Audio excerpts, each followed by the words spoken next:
My name is Nontando Hadebe. I live in Johannesburg, South Africa. I call myself a Southern African because of my heritage and my parents being in different countries and my ancestors being, in different countries. So I am here because I'm passionate about the vision and the mission of Catholic Women Speak. I am passionate about women's issues in the church. I'm passionate about the intersectionalities that affect women on so many levels. And I believe that, as women speak, as women engage, as in the forum, then we begin to envision a new way of being church and a new way of being women. So I'm very excited to be here. As I said, I'm a lay Catholic woman theologian. And in my studies, I found that when I engage with different people and the communities, and also being in a South African context where theology is at the center of life, where theology is the one that established the oppression and theology disrupted the oppression. So theology is a living life experience.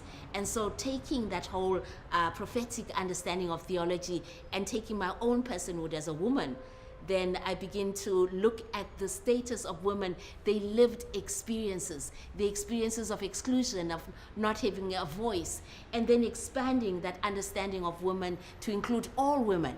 And I think in my context, we had excluded LGBTI women, but now we realize that when we talk about women, we need all women.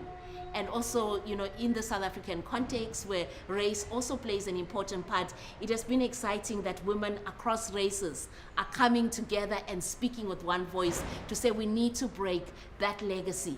And also women across faiths coming together to say we need to break all those divisions and all those, separating walls. And not only because we have nothing better to do, but we believe that by doing the kind of thing that we do, we begin to usher in a new world where we begin to systematically break down those centers of oppression, patriarchy, heterosexualism, and racism. All of this need to be broken, and faith is at the center because everybody is created in the image of God, including women. And so therefore, as women, we feel that it's been hijacked to be able to keep us in our places, but we are breaking, we are speaking, and we're not asking for permission. We're just opening our mouths and we're talking, we are meeting, we're engaging. And so this is something that I'm really passionate about. And I have a radio program where I'm taking listeners through the Bible with an intentionality of highlighting the voices of marginalized people, so that there's an understanding that the faith resources that people trust so much in are not resources that seek to break them, to silence them, but that in those resources they find the strength and the courage to speak, to point out, to allow them to realize that their experiences, whatever the experiences are worthy of theological reflection. So when I talk to a woman who has been raped, her experience is worthy of theological reflection, and it becomes the window in which we're able to see what society is like. And so therefore, this faith that we believe in, that women are invested in, that form 80% of any parish, needs to work for women. It has to work for women, and we need to have that space as owning, as releasing the voices of women, so that out of that space we can generate something that we can't even imagine, but something life-giving, something that allows each person to flourish, systems of life.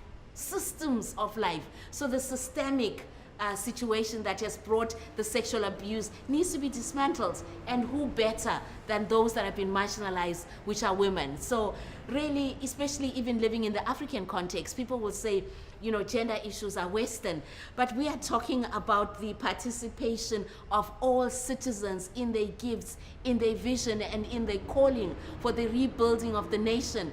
And it's not about building roads, it's about building ethos, values that will sustain democracy, equality, strong, homes, whatever it is that we want. And it cannot be done without the equal participation of women. The governments realize that, and the church needs to realize that. We need all Africans, all women, all human beings engaged, participating to transform our world. I think I'm sustained by a bigger vision. You know, it is, I can even look at the whole Laudato Si theology of the whole of creation speaking to us, and of the legacies within our resources that speak an alternative story. Like, for example, the women that speak out in Numbers 27, the women disciples of Jesus, those voices that are kept underneath, they sustain me because they teach me about hope. My grandparents, my grandmother, her fierce spirit sustains me. Some of the doctors of the church, some of the women I see in the church, and some of the men that support women. So I'm sustained by my faith, I'm sustained by my culture, I'm sustained even by the world, particularly the democracy movements that are there. So I'm sustained by multiple forces that make me who I am.